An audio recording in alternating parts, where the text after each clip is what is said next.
Hi, I'm Brianna Newton. I'm the A31 branch manager. Our branch focuses on modernization supportability, and a significant portion of our work next year and in the future will come from new construction ships, or SCN ships as we call them. When the opportunity came up in my Management 570 class at Azusa Pacific University to choose an organizational process for improvement, I decided to look at the way we procure parts for SCN ships. It's critical that we make these buys efficiently and accurately. For this requirement, we need a better buying process. And I did clear this project with Mike O'Brien, our A30 supportability manager, before starting. Now, this is a comprehensive and thorough project. First, we'll look at the organization and its mission and how the current SCN process is helping to accomplish that mission. Next, in order to better understand if other people were experiencing the same issues as my branch, I interviewed a few key stakeholders in the organization, and I'll review those findings with you. So in addition to the subjective data, I also needed objective data. So I conducted a survey, and I'll share the results of that analysis with you as well. Based on the information I gathered, I've proposed a few alternative processes for consideration. And then we have the necessities, like my references and backup slides, in case we need to look at any of the data in more depth. So here at PhD, we have a history of technical excellence and a commitment to supporting the fleet. We do this through engineering services, integrated logistics and product support, as well as test and evaluation events. Just like our Navy, we have a worldwide presence. Ultimately, we strive to ensure that when needed, the combat systems on our ships are up and ready to defend our country. So one of the ways that we fulfill this mission is by helping introduce new ships into the fleet. There's a critical period of support required between when the ship leaves the construction yard to when she arrives in her new home port. Although new, there is still a testing period required that can't happen in the yard. It doesn't happen until the ship is actually in the water and underway. That's when you can really test the equipment, and stuff will break. My code will be ordering the replacement parts, serving the function of both the log det, the logistics detachment, and log rep, or logistics representative. The log rep makes the request, and the log det orders the part. This can happen any time of the day or night on any day of the week, and are typically urgent so the ship can continue her underway period of testing. Now, the command has recently established a centralized procurement office, PMO, or the Property Management Office. It's fairly new, and past experiences have not given us the confidence we need that they can meet the requirements of SCN buying. So while an immediate workaround is needed, I also wanted to find a way to improve the process for the future while retaining funding and tasking demands for the station, as well as delivering accurate and timely support for the fleet.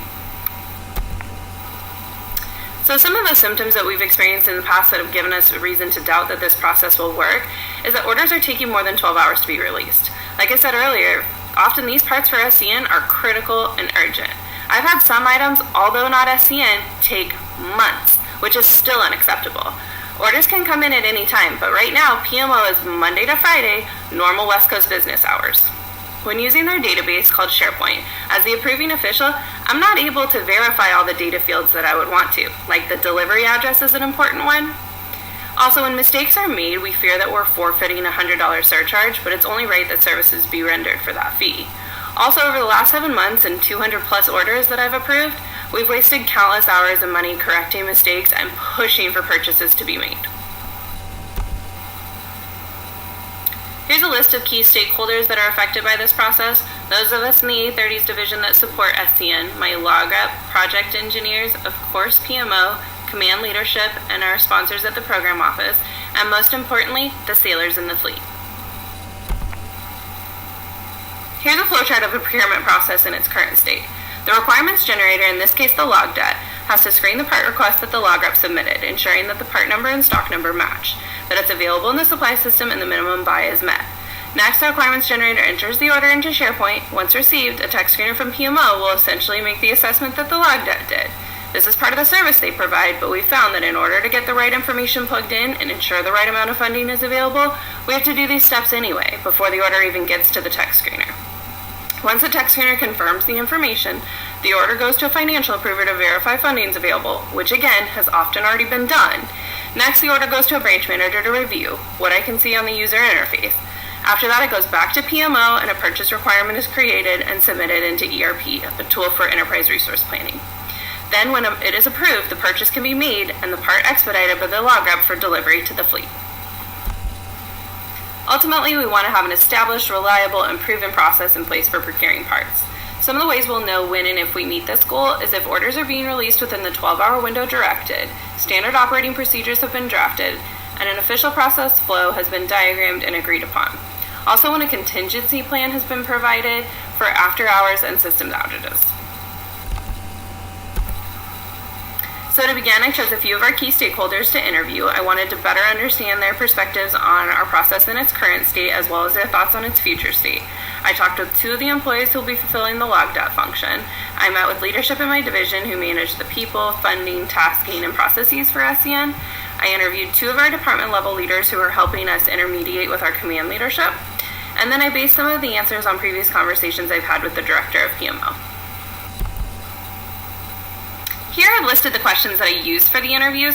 First, I wanted to understand what subjects knew about our current process, whether it's meeting our needs as customers, if it's efficient and reliable, if they felt like technology was up to par, that there's perceived value from the money we were spending, and then did they think the process would meet the requirements for SCN procurements? If not, did they have alternative solutions and recommendations for changes?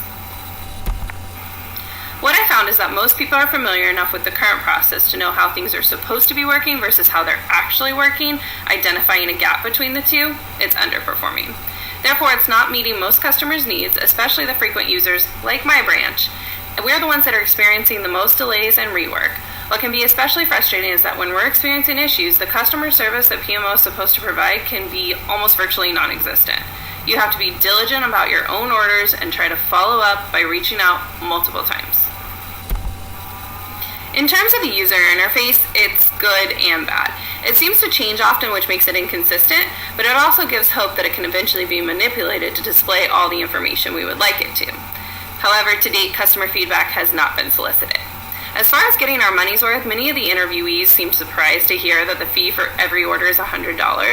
There was often a tone of cynicism, and people seemed resentful when relaying that they think PMO is only getting paid to push a button. We'll talk later about ways PMO can improve this perception. Essentially, the process is inefficient and unreliable. As described in the symptoms, orders are taking a long time to process. Something that should take days is taking months. Parts are wrong or delivered to the wrong location, sometimes even canceled, and the person that placed the order isn't notified. With SCN procurements being so demanding and high visibility, almost everyone thinks an alternate solution has to be found, especially because in the past a contractor filled this service, and they're not bound by the same constraints that we as federal employees are. But in the end, the user won't realize this, nor should they have to make accommodations for us. We're going to discuss these recommendations for improvement in a later slide, but the last question provided me with the most interesting insight. It isn't that people don't want to utilize PMO, they'd actually be happy to utilize their service and pay their fees if they have delivered the results they advertise, like thorough tech screening and hassle-free prompt ordering. Now for the objective data. I needed measurable data to either confirm interviewees' thoughts or not, and try to understand what some of the contributing factors are to why the current process is seemingly not working. I asked employees with SharePoint access, SCN log reps, and leaders from my division and PMO to take an anonymous survey online through a link to SurveyMonkey. I felt like anonymity would be the best way to get the most honest answers. We're going to examine the results of this survey in more detail in following slides, so I'll just give you a quick synopsis of the types of questions I asked, but they're listed here if you want to read them later. I wanted people's evaluation on how efficient the current process is, whether standing up PMO has improved material buying, whether users have received training, felt like technology was adequate, about how much research has to be done prior to entering an order for tech screening to determine if there's double work occurring, and how confident users are that they'll get the correct part in the correct location in a timely manner. I also wanted to measure users' perceptions of PMO's responsiveness, value, and transparency, like are user guides, processes available for reference by anyone. I also gathered data on whether or not users felt like there were improvements that could be made to SharePoint, how well PMO is staffed and trained, as well as the belief that PMO can meet the unique demands, especially the operational tempo associated with making SCN procurements. Lastly, for demographic information purposes, I asked respondents to identify where they worked, but knowing that some may not want to, I also provided a prefer not to say option. This is a sensitive issue to say whether an office can perform work or not, especially when many of them are peers. The graph is in the backup slides, but 5 out of 15 people did not want to say where they worked. 6 identified as working in A30s, 2 in A department, and 2 for PMO. To me, this shows that A30s will be significantly impacted by the outcome of this process determination. Here's a more in-depth look at the answers to the survey questions. First, in terms of efficiency and efficacy, 80% of users think the current procurement process is inefficient, and respondents largely do not agree that the establishment of PMO has improved material buying. If anything, it may be having the opposite effect, and there's no strong trend of evidence to the contrary. This slide looks at training. Responses show that many users did not receive training and that the perception is that even the PMO staff within itself is not well trained. While there is strong disagreement that users are not trained, answers about PMO staff fell more into the category of somewhat disagree, which tells me that it's likely possible to train the staff, but they need more or better training. I know for myself as a user on SharePoint, I feel there's other information that can be displayed on my interface. However, all of these neutral responses lead me to conclude that either users aren't sure what data they need to see or what data they have the possibility of seeing. This is one of the most significant findings. Part of the $100 fee is text screening, but nearly 70% of responses felt like they had to do their own screening just to be able to place an order and verify that the text screening was properly done by PMO. The information needed from the requirements generator is almost defeating the purpose of the text screener's role and function. There were several questions that had to do with confidence levels, so I grouped those together, which is why you see an increase in the number of responses on this graph. The only people who answered affirmatively that they felt confident that the right part would be ordered and received were respondents who worked at PMO or preferred not to say. The rest do not share the same assurance. Most are also uncertain about PMO's capability to get the right part to the right location. And most significant in this group of questions is the strong disagreement with the statement about orders being placed promptly. My analysis leads me to the conclusion that SCN requirements that orders be placed within 12 hours is going to be very difficult to achieve with PMO's process as is. So unfortunately, users that have a question do not perceive PMO staff to be responsive. This would be a good place to start with improvement initiatives. If PMO increased communication and decreased response times, I think users' opinions would improve. So this has been one of the most frustrating things as a user. There's nowhere for me to go to understand PMO's processes. No flowcharts, no breakdowns of fees. I think it's this lack of information and transparency that contributes to the feelings that they are overpaid for their services and are only pushing a button. So from this chart, we can again see that respondents do not feel like the service they receive is worth the $100 fee they're paying, and sometimes more in some instances. Maybe if we had a better idea about their policies and procedures, then the foundation of our communication would be more solidified. It would at least at a minimum bring an awareness of what the entire fee covers. Every single respondent agrees that improvements can be made to SharePoint. To me, the results are just indicative of the fact that the program is just too new to support such a high-profile assignment such as SCN procurements. Perhaps when the improvements are made, we'll have more confidence in their abilities and be able to rely on PMO services. We just aren't there yet. So one of the things I wanted to try to understand, though, is the why behind why SharePoint and PMO are just not ready yet. I hypothesized that it might be due to the fact that they might not have enough people to meet the demand, but there doesn't seem to be a trend in the answers to this question. So either people aren't sure because of the lack of transparency, or adequate means different things to different people, but this could be an area of further investigation. Since all of the respondents felt like they were familiar enough with SCN requirements in order to answer this question about whether or not PMO would be able to keep up with the operational tempo of SCN ship procurements, it should come as no surprise at this point in the presentation that most do not think so.